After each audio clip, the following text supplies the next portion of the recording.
Financial freedom এমন একটা কথা যা আপনি বর্তমান সময়ে সবার মুখেই শুনতে পারবেন, কিন্তু সমস্যা একটাই, বেশিরভাগ মানুষ জানে না কিভাবে একে আয়ত্তে আনা যায়। বিশেষ করে কম বয়সে মানুষ এ সম্পর্কে বুঝতেই পারে না। তাই আজকে আমরা এমন 5টি রুল সম্পর্কে জানবো যার মাধ্যমে আমরা খুব সহজেই ফাইন্যান্সিয়াল ফ্রিডমকে অর্জন করতে পারবো আর নিজেদের আগামী জীবন আর্থিকভাবে স্বাধীনভাবে উপভোগ করতে পারবো। ফাইন্যান্সিয়াল ফ্রিডম অর্জন করার জন্য জীবনে প্রথম যে রুলটি আমাদের ফলো করতে হবে সেটি হলো rule number 1, make your life ডেপ্ট ফ্রি। যতটা সম্ভব নিজেকে এবং নিজের জীবনকে ঋণ মুক্ত রাখুন, নয়তো আপনার সারা জীবন ধ্বংস হয়ে যেতে পারে। আসলে এই কথাটা আমরা একটা উদাহরণের মাধ্যমে বোঝার চেষ্টা করি।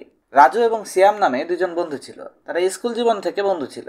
পরবর্তীতে তারা একই কলেজে এবং বিশ্ববিদ্যালয়ে পড়াশোনা করে এবং একই কোম্পানিতে চাকরি পায়। সবকিছু একসাথে হওয়ার পরও তাদের বিহেভিয়ারে অনেক পার্থক্য ছিল। যেখানে রাজু সবকিছু মজার ছলে নিত আর না বুঝেই যেখানে সেখানে নিজের টাকা অপচয় করত, অন্যদিকে সিয়াম ছিল খুবই বুদ্ধিমান। সে খুব জেনে বুঝে এবং বিচার বিশ্লেষণ করে তার টাকা খরচ করত। সে খুব ভালো করেই জানতো একজন সাধারণ মানুষের জীবনে টাকার গুরুত্ব কতটা অপরিসীম। তারা দুজনে একই কোম্পানিতে কাজ করতে শুরু করে দিল এবং টাকা রোজগার করতে শুরু করলো। আর মানুষ যখন টাকা রোজগার করতে শুরু করে তখন তার মনে টাকা খরচ করার প্রবণতাও তৈরি হয়। সাইকোলজিক্যালি একজন মানুষ যখন টাকা দেখে তখন তার মাথায় ওই টাকাকে খরচ করার বিভিন্ন পদ্ধতি তৈরি হতে থাকে। টাকা দেখলে আমাদের মাথায় ঘুরতে থাকে ওই টাকা দিয়ে আমরা এটা কিনতে পারি, সেটা কিনতে পারি, আমরা সেখানে যেয়ে ঘুরে আসতে পারি। তাই অনেক পরিবার থেকেই তাদের সন্তানদের টাকাকে জমাতে এবং তারপর সেটাকে ব্যয় করতে বলা হয়। প্রথম মাসের বেতন আসার সাথে সাথে রাজু বিভিন্ন জিনিসপত্র কিনতে শুরু করলো। সে প্রথমেই একটা এয়ার কন্ডিশনার এবং একটা দামি বেড কিনে নিল, যার ফলে তার প্রথম 7 দিনেই বেতনে 70% টাকা ফুরিয়ে যায়। অন্যদিকে সিয়াম ছিল বুদ্ধিমান, সে এমন কিছুই করলো না যার ফলে তার টাকা অযথা অপচয় হয়। কিন্তু রাজুর এই অভ্যাস কোনোভাবেই কমছিল না। সে একের পর এক খরচ করতে শুরু করলো। খরচা করতে করতে যখন তার বেতন কম পড়ে যায় তখন সে নিজের ক্রেডিট কার্ড তৈরি করে নিল।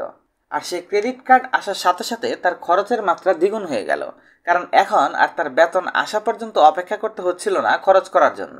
সে ক্রেডিট কার্ডের দ্বারা যখন যা মন চাচ্ছিল তখন তাই কিনতে পারছিল।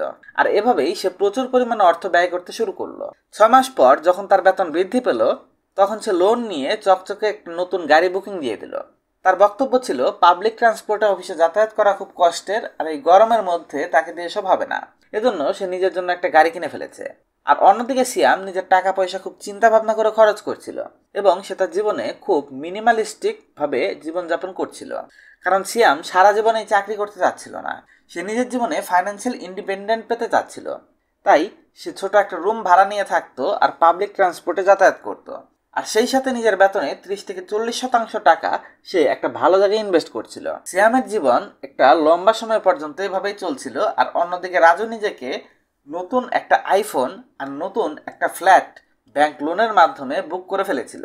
সিয়াম যখন তাকে এসব করতে মানা করছিল, রাজু তখন তাকে বলেছিল তুই গরিব মানুষের মতো থাক, এবং সে সিয়ামের সাথে উঠা বসা করা বন্ধ করে দেয়। রাজুর বক্তব্য ছিল আমাদের জীবন অনেক অল্প দিনের, তাই এই জীবনে যত বেশি সম্ভব আনন্দ ফুর্তি করে নাও। সিয়াম একটা সময় রাজুর উপর বিরক্ত হয়ে তাকে বোঝানোই বন্ধ করে দিয়েছিল আর নিজের জীবনে ব্যস্ত হয়ে গেল। দেখতে দেখতে অনেকদিন পার হয়ে যায় এবং তাদের মধ্যে যোগাযোগ বন্ধ হয়ে গেল। সেই সাথে তারা দুজনেই নিজেদের জীবনে ব্যস্ত হয়ে পড়ে। কয়েক বছরের মধ্যেই প্যান্ডেমিক শুরু হয়ে যায় আর করোনা মহামারীর কারণে দুজনেরই চাকরি চলে যায়। সিয়াম কয়েকটা জায়গায় আলাদা আলাদা ইনভেস্ট করে রেখেছিল, তাই সে সময় ভালো রিটার্ন পাচ্ছিল সেই ইনভেস্টমেন্টগুলো থেকে। আর সাথেই সে একটা ছোট সাইড বিজনেসও করছিল। সেই বিজনেস থেকেই তার সমস্ত খরচগুলো এখন চলছিল আর সাথে সে সেভিংসও করতে পারছিল। অন্যদিকে রাজুর চাকরি চলে যাওয়াতে সে মহাবিপদে পড়ে যায়, কারণ প্রতি মাসে তার ক্রেডিট কার্ড আর ব্যাংক লোনের টাকা দিতে হতো এবং সে কোনোভাবেই বুঝে উঠতে পারছিল না যে আগামী মাসের লোনের টাকা সে কিভাবে পরিশোধ করবে। এই বিপদে পড়ে সে তার বন্ধু বান্ধব এবং আত্মীয় স্বজনদের ফোন করতে শুরু করে। এরপর একটা সময় গিয়ে সে চিন্তা করে এই বিপদে তার বন্ধু সিয়ামের কাছে কোনোভাবে সাহায্য পাওয়া যায় কিনা। আর তাই সে সাথে সাথে সিয়ামকে ফোন করে এবং নিজের বাড়িতে আসতে বলে।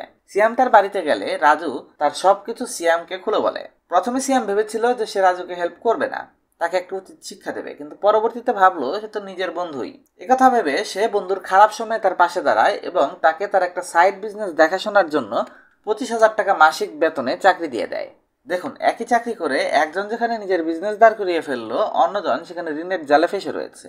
এজন্যই ধনী ব্যক্তিরা সবসময় নিজেদের লোন থেকে মুক্ত রাখার চেষ্টা করেন, কারণ তারা খুব ভালো করেই জানে লোন আপনাকে আপনার গ্রোথ থেকে আটকে দেবে। চলুন এরপর আমরা কথা বলি দ্বিতীয় রুলটি নিয়ে। Rule number 2, make your own budget. প্রতি মাসে নিজের একটা মাসিক বাজেট তৈরি করে ফেলুন, যার মাধ্যমে আপনি আপনার আয় এবং ব্যয়ের হিসাব রাখতে পারবেন। প্রথমে একটা খাতা কলম নিয়ে আপনার কোন কোন খাতে টাকা ব্যয় হচ্ছে সেগুলো লিস্ট করে ফেলুন এবং এরপর খুঁজতে শুরু করুন সেই সব খাত যেখানে টাকা ব্যয় না করলেও চলবে। এর মাধ্যমে আপনি আপনার কিছু টাকা সেভিংসও করতে পারবেন। এই বাজেট তৈরি করার জন্য আপনি আপনার ব্যয়ের জায়গাগুলো নেসেসারি এবং আননেসেসারি ক্যাটাগরিতে ভাগ করুন। যেমন বাসা ভাড়া, বিভিন্ন বিল, খাবার দাবারের পেছনে খরচ, এগুলো নেসেসারি ক্যাটাগরির মধ্যে অন্তর্ভুক্ত। অন্যদিকে আননেসেসারি ক্যাটাগরির মধ্যে পড়ে বাইরে খেতে যাওয়া, অকারণে শপিং করা, এন্টারটেনমেন্ট পারপাসে অতিরিক্ত ব্যয় করা। আপনি চাইলে এই আননেসেসারি খরচগুলো থেকে সেভিং করতে পারেন এবং পরবর্তীতে ওই টাকাগুলোকে ভালো কোথায় ইনভেস্ট করে দিতে পারেন। বাজেটিংয়ের মাধ্যমে আপনি জানতে পারবেন আপনার টাকা কোথায় খরচ হচ্ছে আর সাথে আপনি কত টাকা উপার্জন করছেন, আপনি কত টাকা সেভিং করতে পারবেন এবং কত টাকা ইনভেস্ট করতে পারবেন। বাজেটিং আপনাকে ফাইন্যান্সিয়ালি ডিসিপ্লিন করে তোলে। বাজেটিং বর্তমান সময়ে আপনি ফোনের মাধ্যমেও করতে পারেন। বাজেটিংয়ের জন্য আসলে ফোনে বিভিন্ন অ্যাপ রয়েছে, আপনার যেটা সুবিধা আপনি সেইটা ব্যবহার করতে পারেন। Rule number 3, pen down your goals. আপনি কখনো ভেবে দেখেছেন আপনার কিসের জন্য টাকার প্রয়োজন? কিছু মানুষ রয়েছে যাদের টাকার প্রয়োজন নিজের ব্যবসা তৈরির জন্য, কিছু মানুষের প্রয়োজন নিজের বা সন্তানদের বিবাহের জন্য, আবার কিছু মানুষের প্রয়োজন সারা দুনিয়া ঘুরে দেখতে চায় বলে। আমাদের সবারই কোনো না কোনো প্রয়োজনে টাকার প্রয়োজন থাকে, কারণ আমরা সবাই টাকা দিয়ে নিজেদের স্বপ্ন পূরণ করতে চাই। এর জন্য সর্বপ্রথম আপনি আপনার কোন স্বপ্নগুলো পূরণ করতে চান সেই স্বপ্নগুলো লিখে ফেলুন। এরপর সেই স্বপ্ন পূরণের জন্য অর্থ জোগাড় করতে শুরু করুন। এর মাধ্যমে আপনার হাতে টাকা আসলেই আপনি জানবেন আপনাকে আসলে এই টাকাটা দিয়ে কি করতে হবে, যার ফলে আপনার স্বপ্ন পূরণ তো হবেই, আর টাকা আপনি অযথা কোথাও খরচ করবেন না। সেই সাথে আপনার টাকা যখন বেঁচে যাবে আপনি নিজের পছন্দ অনুযায়ী যে কোনো জায়গায় ইনভেস্ট করতে পারবেন। Rule number 4, develop the habit of investment.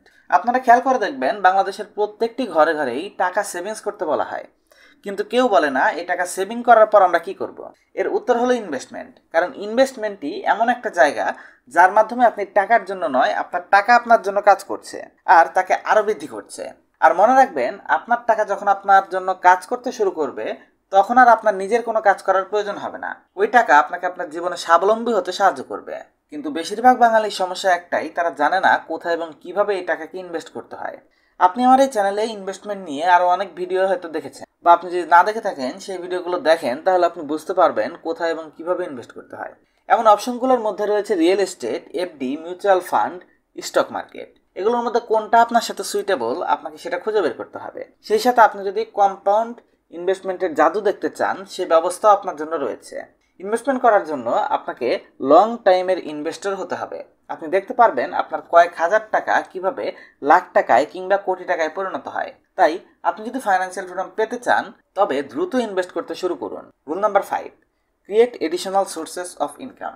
আপনি যদি একজন ফাইন্যান্সিয়ালি ফ্রি পারসন হতে চান তাহলে আপনার কখনোই 9 to 5 জব পছন্দ হবে না। আপনাকে সর্বদা নিজের জন্য একটা অ্যাডিশনাল ইনকাম সোর্স খুঁজে বের করতে হবে, যার থেকে আপনি নিজের জন্য আরও এক্সট্রা মানি ইনকাম করতে পারবেন।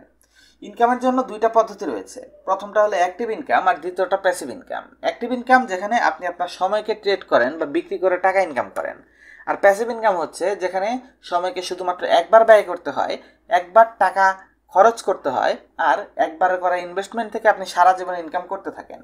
তাই প্যাসিভ ইনকামকেই শ্রেষ্ঠ ইনকাম সোর্স হিসেবে ধরা হয়। আপনি চাইলে প্যাসিভ ইনকাম জেনারেট করার জন্য নিজের একটা সাইড বিজনেস তৈরি করতে পারেন। আপনার সাইড বিজনেস যখন অনেক ভালোভাবে চলতে শুরু করবে তখন আপনি আপনার দ্বিতীয় সাইড বিজনেসটি শুরু করতে পারবেন। এখানে আপনার কোনো লিমিটেশন থাকবে না, আপনি যত খুশি তত বেশি সাইড বিজনেস তৈরি করতে পারবেন এবং সেখান থেকে উপার্জন করতে পারবেন। এখানে আপনি যত বেশি টাকা উপার্জন করার পথ তৈরি করবেন আপনার টাকা তত বেশি উপার্জিত হবে, যার ফলে আপনার ব্যাংক ব্যালেন্স খুব দ্রুত বৃদ্ধি পেতে থাকবে। এগুলো ছিল আমাদের এমন কিছু ফাইন্যান্সিয়াল রুল যার মাধ্যমে আপনি চাইলে ফাইন্যান্সিয়াল ফ্রিডম অর্জন করতে পারেন।